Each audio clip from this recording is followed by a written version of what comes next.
Welcome to TransactionDesk and AuthentiSign training. In this video, we're going to learn how to create a new signing. There are many places to start a new signing in the TransactionDesk program. Anywhere you see the pen icon is a place you can start a new signing. When you log into your program, your landing page will be your agent dashboard. There'll be a shortcut button here to start a new signing, or you can select the signings menu option from the left. And in this program, anytime you're adding something new, you're looking for the plus sign to add. We're going to be learning AuthentiSign 2.0. Anything with a red asterisk or if the word is in red is required. All other fields are optional. Be specific in your signing name. If you call your signing purchase contract or counteroffer number 1, when you go to your list of signings, you may end up with multiple things called purchase contract or counteroffer number 1. So be specific with the signing name. For example, I'm going to reference my transaction name and my document. 123 Osborne Road, purchase contract. If you have a transaction you want to link to, select that transaction from the drop-down menu. If you want to do a standalone transaction and upload documents from the cloud or from your computer, you would leave this blank. And then we save. The landing page of AuthentiSign allows you to immediately add a document. I personally want to go in order from the menu options on the right. So I'm going to add my signers first. So my participants can be added. I can add myself, which will pull information from my profile. I can add somebody brand new who was not part of the transaction and is not saved in my address book. I can add my signers from the transaction, so my buyers or sellers. I can add contacts from my main address book that are saved, and I can import contacts from Google. So I'm going to add my signers from my transaction. Be sure to select them in the order you want them to be shown on the document. For example, when you created the purchase contract and Rebecca was buyer 1 and Daniel was buyer 2, be sure to select Rebecca first and Daniel second so they stay in that order. Setting the signing order on the left. If you don't set a signing order, all participants will get their invitation at the same time and they can sign whenever they have a chance. If you set the signing order, you're saying Rebecca must receive and complete her signing before Daniel will get invited. The remote signer just means your signer is on their own computer.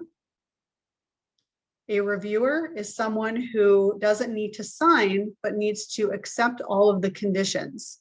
This is not the same thing as your broker reviewing later. This would be if you had a power of attorney or a family trust, and the reviewer needed to agree to everything. If the reviewer says no, no one can complete their signing.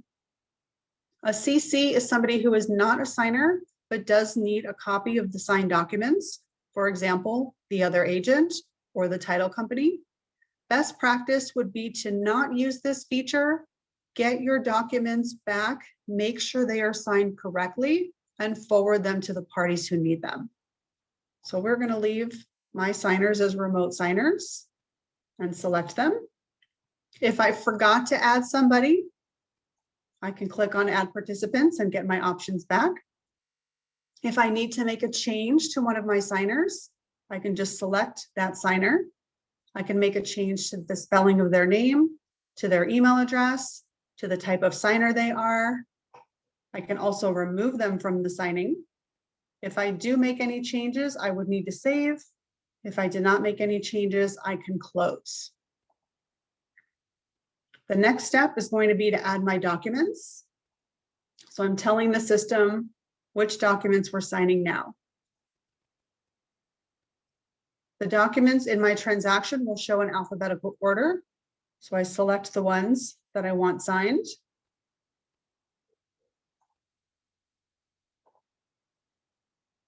Once I'm finished, I can close.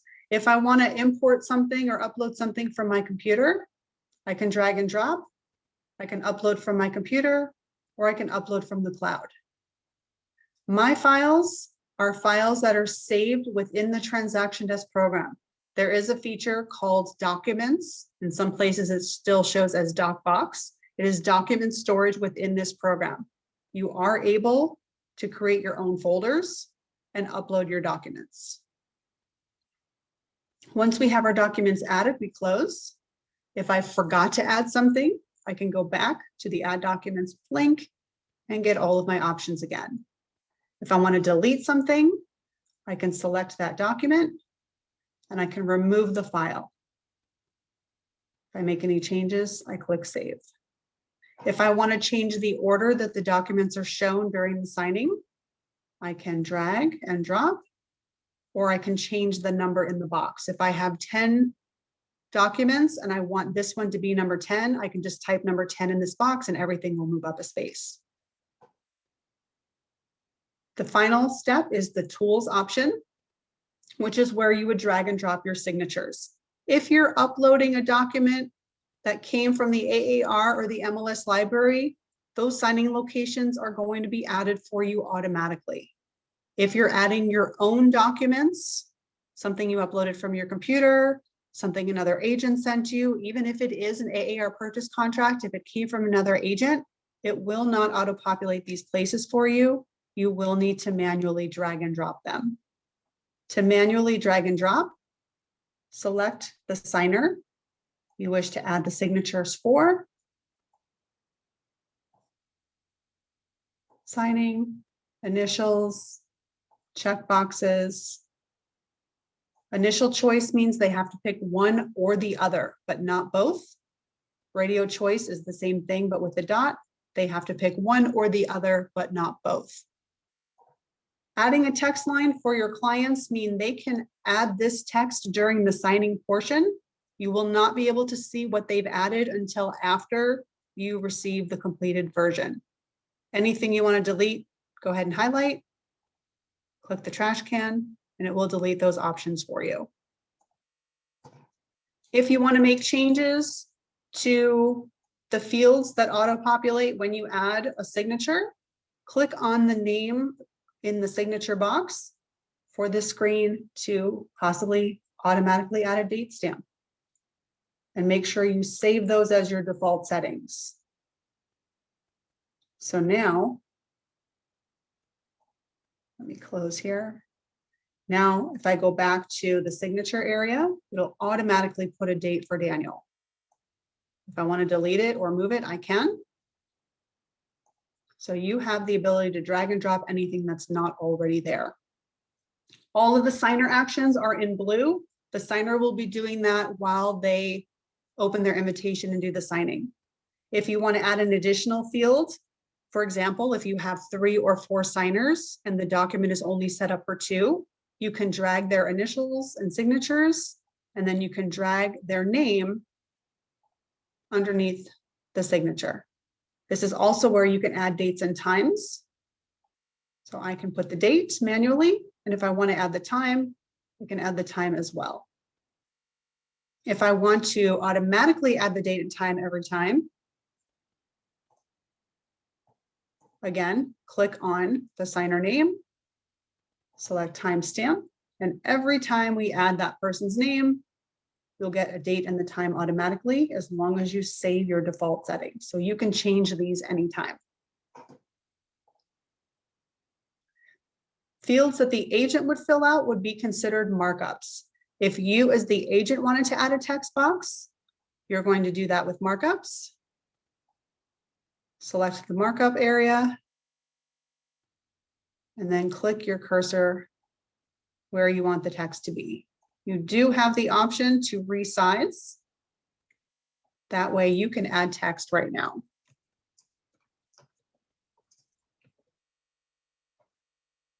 You also have options for your text, so you can change the font size, you can change the font color, you can change the font style. And then close when you're finished. You can also highlight. You can draw a line through something, and you can draw freehand.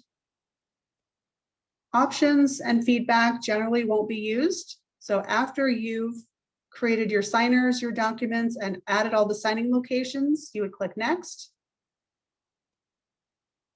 You have the option to customize a message for each of your signers. So for Rebecca, we can put a message just for Rebecca. For Daniel, we can put a message just for Daniel. And then we can send the invitations.